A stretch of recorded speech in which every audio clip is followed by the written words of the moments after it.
समाचार और वक्त हो चुका है उत्तर प्रदेश की चुनिंदा बड़ी खबरों का। मैं हूं आपके साथ शुभी शुक्ला। संत कबीरनगर में 6 अप्रैल से 15 अप्रैल तक विशेष फार्मर रजिस्ट्री अभियान चलाया जा रहा है।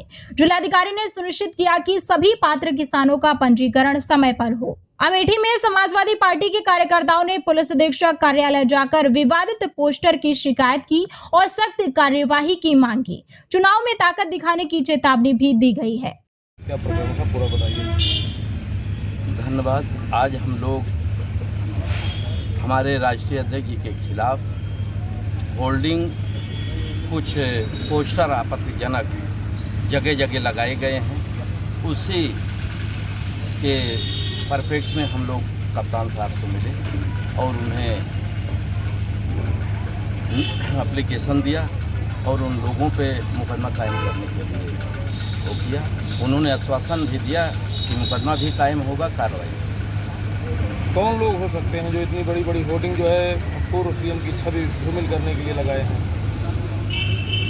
आज जिस तरीके से ये कृत्य किया जा रहा है शासन के इशारे पर और कुछ अराजक तत्वों के द्वारा, हम लोग उस उपलक्ष्य में जिस तरीके से कप्तान साहब के यहाँ भारी संख्या में आया हूँ, मैं आप लोगों से बताना चाहता हूँ कि हम लोग सौहार्द नहीं बिगाड़ना चाहते हैं, हम लोग भाईचारा कायम रखना चाहते हैं। अगर यही स्थिति इन लोगों की रही तो जिस तरीके से उपद्रव कर रहे हैं, समाजवादी पार्टी सौहार्द बनाने में और भाईचारा कायम रखने में जो है विश्वास करती है, हालात बिगाड़ने में नहीं। तो मैं आपको विश्वास दिलाना चाहता हूँ कि आज ट्रूकॉलर द्वारा बजाज कर रहे हैं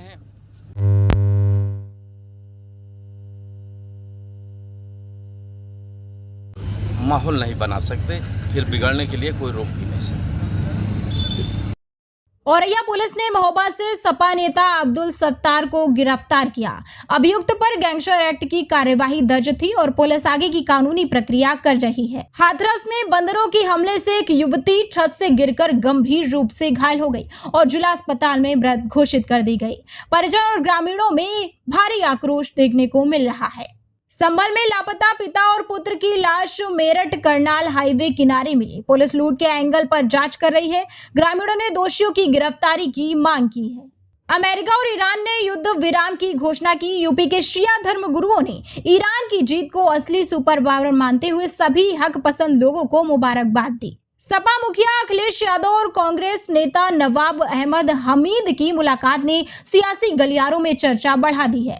2027 के चुनावी समीकरण पर असर होने की संभावना। बीजेपी दिल्ली देहरादून एक्सप्रेसवे के जरिए 3 राज्यों में चुनावी अभियान की तैयारी कर रही है। 14 अप्रैल को एक्सप्रेसवे का उद्घाटन होगा। विकास को चुनावी संदेश के रूप में पेश किया जाएगा।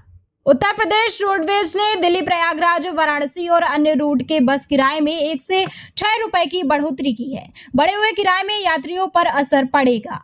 नोएडा में लोकेश शर्मा जो पहले रिक्शा चलाते थे अब सलाखों के पीछे हैं। पुलिस जांच में पता चला कि वह राष्ट्र विरोधी गतिविधियों में शामिल था।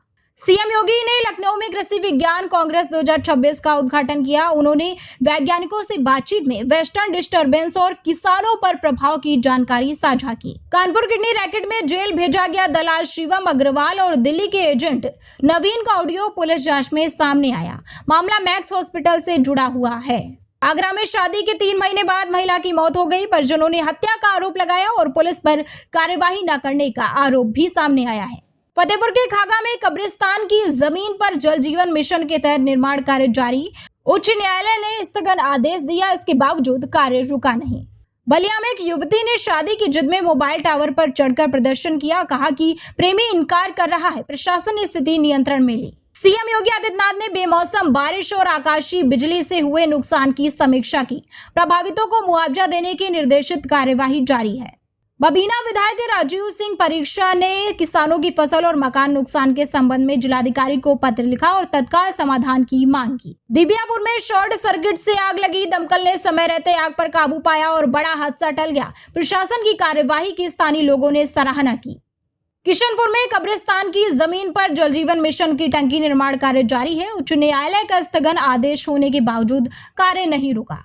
कानपुर देहात में उप निरीक्षक देवनारायण द्विवेदी को निरीक्षक पद पर पदोन्नति मिली। पुलिस अधीक्षक ने स्टार लगाकर सम्मानित किया और नए दायित्व सौंपे। एटा में रोडवेज बस चालक ने ओवरटेक करते समय बाइक को टक्कर मारी। बाल बाल बचे बाइक सवार। वीडियो सोशल मीडिया पर वायरल हो रहा है। गाजीपुर के थाना करीमुद्दीनपुर में हत्या का खुलासा। अभियुक्त शक्ति नारायण राय पुलिस मुठभेड़ में घायल हुआ। अपर पुलिस अधीक्षक ने कार्यवाही की जानकारी दी। गाजियाबाद में युवती की संदिग्ध मौत के बाद परिजनों ने अंतिम संस्कार से इनकार कर सड़क पर शव रखकर जाम किया। पुलिस ने लाठीचार्ज कर शव शमशान पहुंचाया। सीएम योगी ने चित्रकूट डिफेंस इंडस्ट्रियल कॉरिडोर में 75 हेक्टेयर भूमि आवंटित की। ये कदम प्रदेश में रक्षा उद्योग और बुंदेलखंड के औद्योगिक विकास में अहम है। ऐसी ही छोटी बड़ी खबरों के लिए बने रहिए हमारे साथ और देखते रहिए नेशन नाउ समाचार।